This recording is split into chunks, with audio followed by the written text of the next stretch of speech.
So if I was to, work until the app tells me not to, which I've done a few times, I'd make more money. You know what I mean? I could probably be making $300. I just want to go to sleep. I want to live a more balanced life while I'm making the money I need. You know what I mean? I kind of want to do that. I've learned that. It's hard, man. When you're making the money, it's hard to have the discipline to take care of yourself.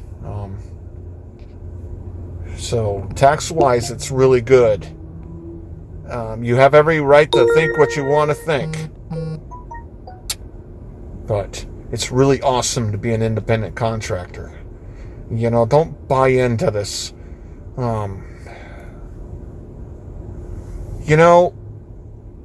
Taxes will kill you.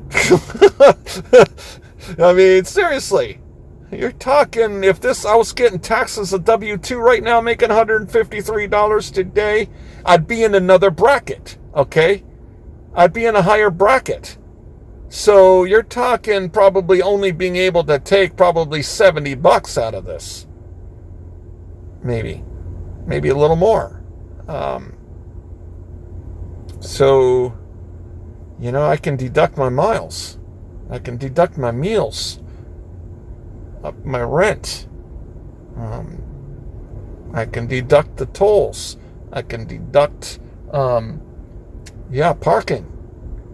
I can deduct car washes, my equipment. I'm going to deduct my electricity too, because I'm charging the vehicle. I'm going to ask my tax guy about that. That's a business expense, man. So 58 cents a mile. The Mile IQ app works. I haven't paid taxes. Well, I paid $1,600 a couple of years ago. I don't know what that was from. It was like I got a letter in the mail from the IRS saying I owed $1,600, and I was like, "What the heck was that, man?" I filed. What the heck? But yeah, I paid it. So yeah, man, you can make yourself look like you didn't make as much. I've made 57, I think, last year, 57,000, I believe. One of the years I made 57, one of the years I made 67, and there was in the year I made 54,000. So in that ballpark. But my adjusted gross income is only 12,000 according to my tax. So you can see how, that really makes it look better. It does. But the difficulty with that, if you're a full-timer, the banks aren't really going to want to look at that income. So when it comes to getting a car loan, you got to be wise about that. You got to go to the right dealership or the right salesperson that knows and understands. And of course, you're not going to be like outright discussing dealership fraud. But you're gonna, you know what I mean, use your common sense and work for yourself. Look out for yourself. Don't rat yourself out. You're not, you know what I mean? I own this car. I have the right to make money in it. I don't give a shit about what the government and the insurance company racket trying to say. You know what I mean? Trying to rig things in their favor. I don't give a shit about that, man. That just, you know what I mean? Drives me crazy. I don't want to get into that. I've given rides to a person that was a lawyer and, specialized in freaking dealership fraud. And he's talking about, oh, you got the right insurance. And I'm like, man, fuck you. I didn't say that to him, but I'm like, fuck off. I'm going to use Uber and fucking talk that kind of shit. But yeah, you have to, insurance companies do talk to each other. When I got into the accident, I didn't say nothing. Of course, I filed, you know what I mean? I got in contact with a lawyer, but Uber knew about it. You know what I mean? Of course, the driving record, I guess, too. But yeah, and then Progressive found out. How did they find out? But they found out. So right now I have Allstate, and the agent that I talked to, he has it down as a business use. So I didn't outright tell him that I'm like an Uber driver, but asked him, and then he said it's not a problem, just put it as business use. So got to be careful. Dash cam definitely is vital. You don't want to not have it, especially in situations that can save you, because the customer's always right. So got to think about that. Plus, when you're making movies, it's pretty cool. I have a cross-country trip movie that's I filmed every minute of it with my dash cam in 4K, so that's pretty cool. So yeah, you can make a living doing this. It's good basic living. You have a service, it's an honest living. If someone needs a ride, you can give them the ride because you have a car, you have a license. Don't buy into this bull crap the government's trying to regulate you as if you're a criminal or whatever. I got 5 seats in my car. I have 4 empty seats. Why should I be forced to only be able to drive myself and my family, right? I should be able to fill up my seats. That's just my point of view. I don't care about the government trying to make it harder for us to make an honest dollar. That's just my perspective. Because not everybody has a PhD. Not everybody has the greatest skill set. And so therefore, when it comes to a lot of people out of work who might have a lot of skill sets, and when it comes to competing to get these jobs against people who have skill sets you might not have, or a lot of people that don't have them, this allows people to make $150 a day. When you look at being able to keep that money and have 58 cents a mile pretty much added on to it, to be honest with you, or 58 cents a mile subtracted from what that is, right? So 150, 67 miles. So I'm at 67 right now.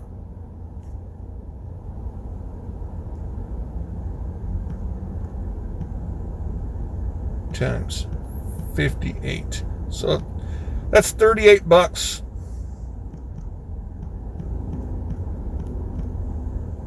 So that's $115 that I can get taxed on.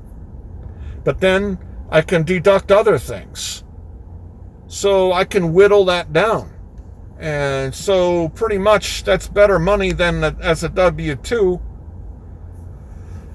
So how much money do you have to make an hour to make that money a day? You know what I mean? Think about it. You have to be a pretty professional worker to be able to pull in $153 a day, I think, or $140 even. So therefore, being able to work multiple apps. I know that it's multiple apps said that you wouldn't be able to multi-app I think even Lyft said that. Part of the rule about AB5 thing would prevent you from being able to do it. I could be wrong, but I've read that somewhere, and I don't quite remember where. So, not trying to be like the rideshare hub, the trouble he's gotten into.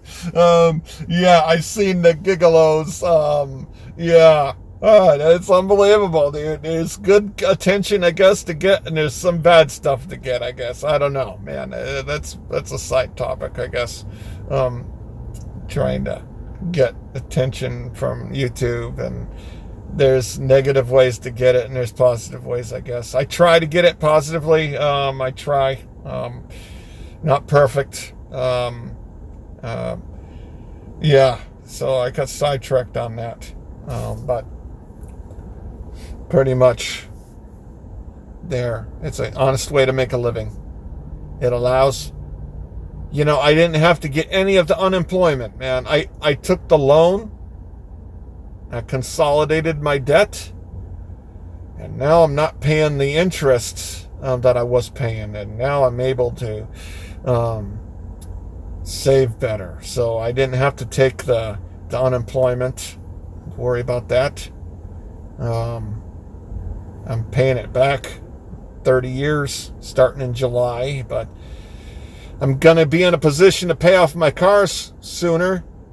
I think that's what I'm going to do. So that touches onto the budget expenses.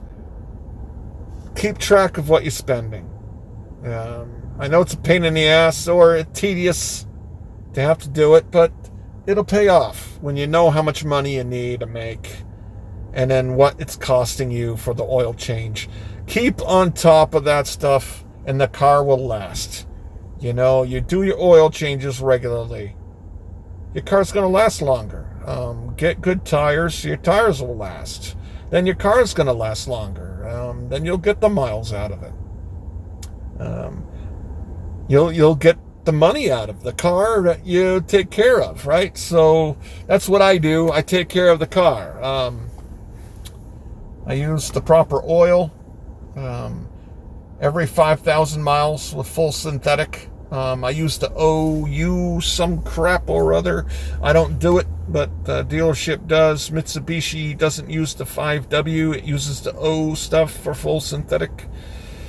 With the Chevy, I used the 5 stuff, I believe. That was the full synthetic. I didn't go back to conventional because it never used it. I had a dealership saying that the Ford Fusion used semi-synthetic, but actually the cap said full synthetic. So sometimes you gotta do your research. But other than that, in a nutshell, small things like when you're delivering, don't walk on people's lawns. Keep a clean car. That's really a big part of why I kept good ratings. I always had a clean car. The car smelled good. People always remarked about how good the car smelled. Clean car. Keep a clean car. I have a clean car, so when people see it, they feel more secure. And they see my coolers, they're like, yeah, the food is in there. So they're feeling safer about eating the food that they're eating. When they see me, I'm clean. And they see clean cooler. It's not just some food sitting on someone's seat, because you got someone's ass sitting on the seat, maybe. Someone might have puked on that seat. Now, you know what I mean? So it's in a cooler, So, yeah, they feel better about it. And they even tell me, like, yeah, you're the best I ever had. Yeah, that's what she said, right? Yeah, that's so funny. Yeah, that's when she said that. If I said that joke, that would have been funny. You know what I mean, right? So, yeah, topic of discussion. Don't be angry. Don't show anger. Keep your attitude positive. Today, I got into it with the restaurant worker. Now, how I did it, I think was smooth. I said, just have a good day. You have a good day. And he's like, you see what happened was, I waited and I didn't say anything. Okay. Now, he could have just allowed me to take the food. So he didn't. Not a big deal. I waited. I didn't say nothing. I wasn't giving him any shit. So I'm about to grab the food, and he's like, no. And then it looked like he wanted to come over and put the food into my coolers.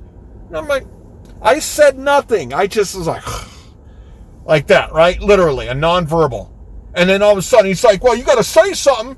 And I'm like, then I said, it's like, hey, the food's been there for 5 minutes. I can put it in here. He's like, well, I need to check it. And I say, hey, you have a good day. And he's saying more, I'm like, have a good day. Now, the point was, he didn't need to stop what he was doing. He didn't need to do that. He needed to maintain 6 feet of distance anyways, right? So why do you need to come over and put the food in my cooler for? You know, he could have allowed me to have put that food into my coolers immediately and had no wait time. But I didn't say anything and I waited. And he was the one being quirky. I didn't say nothing about it because that's the reason why because that came off to me as a little weird. I had waited my turn, about to grab the food, and he had a moment. You know what I mean? That's not my problem. And then he read my nonverbal,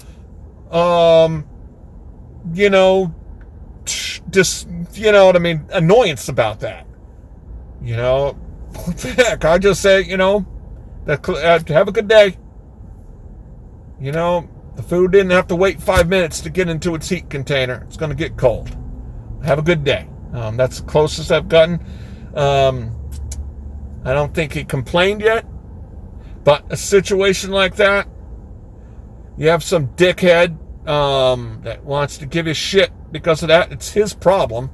He was the one that was making the scene, having a big deal about it when he didn't need to. I mean, it was weird. I waited. I didn't give you any shit. And then I'm about to grab the food. I mean, what the fuck? It was so strange, man. I mean, what I should have done is been honest. I'm like, you're coming off as weird when you're having yourself a moment when I'm about to grab the food. That's right there. And so therefore, naturally, I'm taken aback by it, and I think it's freaking crazy. You know what I mean?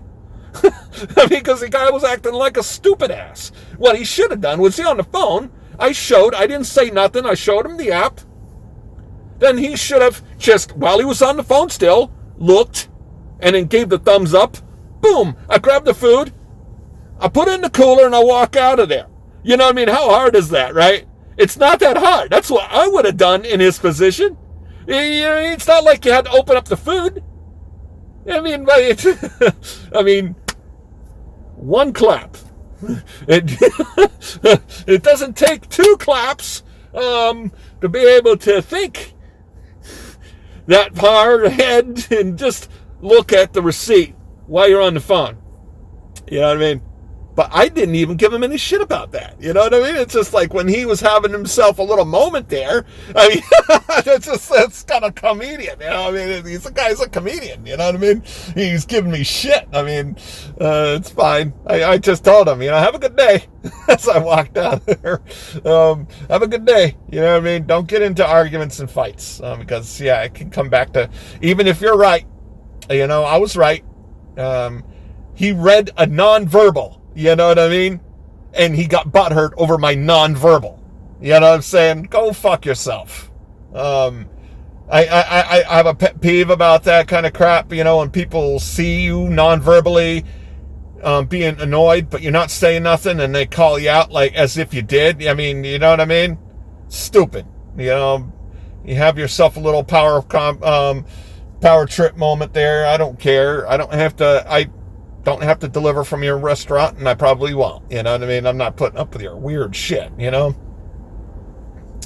So you just learn, you know what I mean? It's kind of a comical moment, but at the same time, you got to be careful.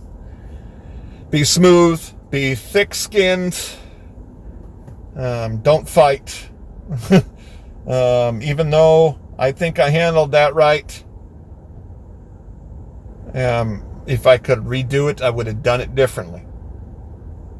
I'm pretty good at disguising my disgust. I work at that because naturally I've learned from past experiences of people reading your nonverbal cues, and boy, oh boy, they want to get butthurt as if you said something. And, big deal, man. You can read my face and my body language, and you know that I'm a little bit annoyed, and then you want to call it out. I mean, did I say anything?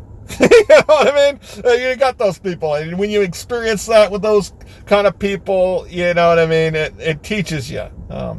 So when it comes to doing this industry, you kind of learn. You know what I mean? Yeah, it's not a big deal. It's not like I made an explosion and whatever. You know what I mean? Just like, And actually, I didn't even say nothing. When he said, "Oh, you had to say something," no, I didn't. To be honest with you, I didn't say anything. I was like, oh, basically, I'm like, okay. And then I was going to allow him to put the food in my cooler. You know what I mean? And he got all butter. You know what I mean? It's stupid. You know what I mean? It's stupid. People, freaking quirky people. But, yeah, I'm quirky too, but I'm not quirky like that. I don't do that stupid shit. People, that's another positive of doing this industry. I guess unless you're a TaskRabbit person, you have to work with others. But here, you're pretty much on your own, and I like that because I've worked a lot of jobs with a lot of people kind of like that, just quirky, stupid people who are fucking weirdos, who don't know how to be normal. Not that it's not okay not to be normal. It's perfectly okay to be who you are, but don't be a stupid ass for no reason. You know what I mean? That's just, there are people like that on the job. There are people that just don't like you, and it's okay. But the problem is they can't work with someone they don't like, and they get butthurt. And so therefore they start acting stupid because, oh my God, to work with Joseph today. Oh, and so therefore they act weird and they do stupid shit, and you just like shake your head at these people. You know what I mean? There are people I don't like, but I can freaking work because I understand the logic of life. There are people that you're not going to like, and you have to deal with it, you know? So that's an effect, actually, of working the egig industry for so long. You kind of, you get comfortable working by yourself. And then you have to kind of reacclimatize to working with others. Like when I went to UMass, it was good. Most of the people there were cool. But you have this one firecracker that's just over the top crazy. And you're like, damn. Geez, I have to prepare to work with this guy, you know. And sometimes in situations when you get caught off guard like I did, I wasn't ready for it, and I didn't expect it. So I wasn't able to, I guess, not that I slammed my cooler down or anything, you know what I mean? But yeah, if I was prepared for it, I would have been more slick about it, and then he wouldn't have known. And then, not a big deal. It's just kind of the Machiavellian kind of personality you have to have in this industry, I guess, in a way. You have to be neutral, kind of not play a side, not show what your side is. You know, because you'll have customers who will ask questions, and you'll have customers having conversations in the car, and you can't allow them to know, because then they're gonna get offended because they're saying something that you don't agree with. That's not your business. So you have to have that ability to be able to listen to shit that's just, you know. And I do have that ability. I've heard some stupid crap in my car over the time being. A lot of different crap, and you have to hide your thoughts, kind of, you know. Don't let them read, you know what I mean? It's kind of what part of the business, being wise in that perspective. Also to avoid escalating conflict, and so that's just kind of my advice, I guess. This long ass video, this monologue